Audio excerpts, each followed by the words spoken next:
Hello, boys and girls. This is your language arts lesson for Thursday, May 7th. I only have a couple of things to go over with you guys today. We're going to begin with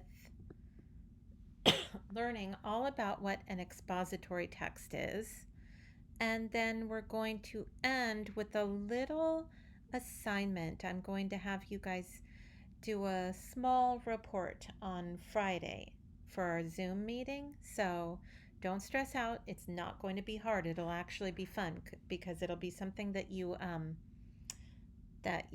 enjoy.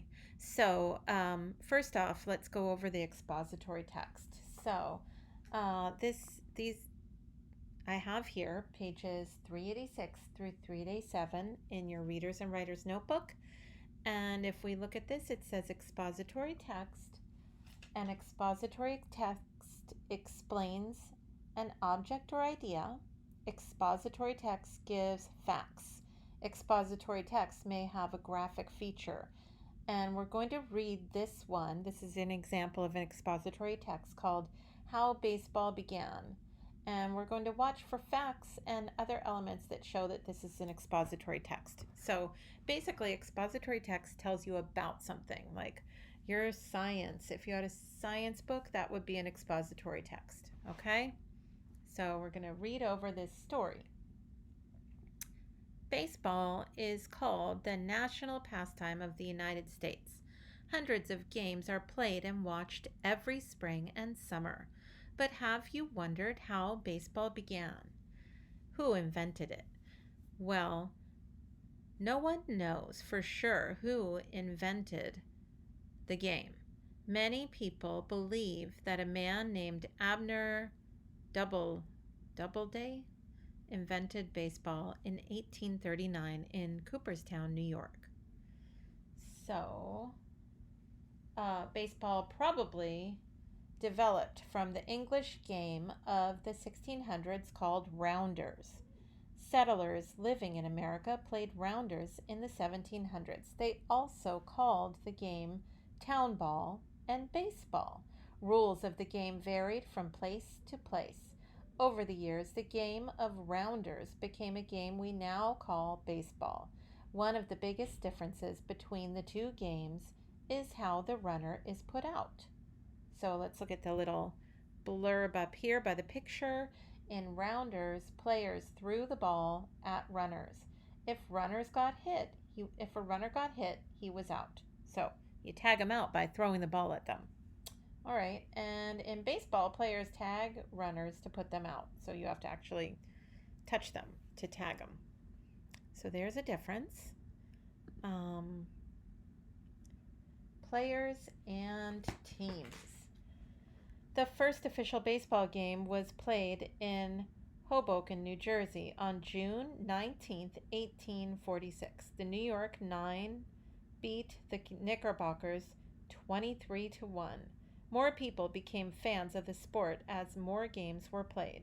In 1869, the Cincinnati Red Stockings became the first baseball team to get paid to play baseball. They won every game they played that year. Support for baseball continued to grow. More professional teams were formed. In 1876, 8 teams joined to form the National League. The American League began in 1800 with 8 teams. Today, 16 teams play in the National League. There are 14 teams in the American League. They play in cities across the United States, one in Canada, and each year millions of people go to baseball games, watch the games on TV, and read about the teams in newspapers. The sport has spread throughout the world, and baseball is now played in countries such as Japan, Italy, and South Africa. So that is an example of an expository text. It tells all about something. So now you know about baseball. Okay, so the assignment I was telling you about is here in your Readers and Writers Notebook under Practice It and I'll finish up our lesson talking about that. So that's where you'll find that. But let's learn a little bit about homophones. So homophones, context clues. Homophones are words that sound alike and have different spellings and meanings. Use the context to understand the meaning of a homophone. A boat has a large sail. The store had jackets on sale. So that word sale has two different meanings. And when we say use context clues, we mean use the sense of the sentence. Okay, so practice it. Use the context to tell you the meaning of each homophone. A hare looks very much like a rabbit. She is wearing her hair in a ponytail. So those are two uses for the word hare. Number 2, I heard a loud noise when the plane took off. A herd of elephants is at the water hole. So two uses for the word herd. Now I want to talk to you guys about reading fluently. So accuracy and appropriate rate. Read with accuracy. Read the words you see. Do not omit or add words. Read at a comfortable pace. Read at the same pace as you speak. So I am going to let you guys pause and practice reading fluently at the appropriate pace.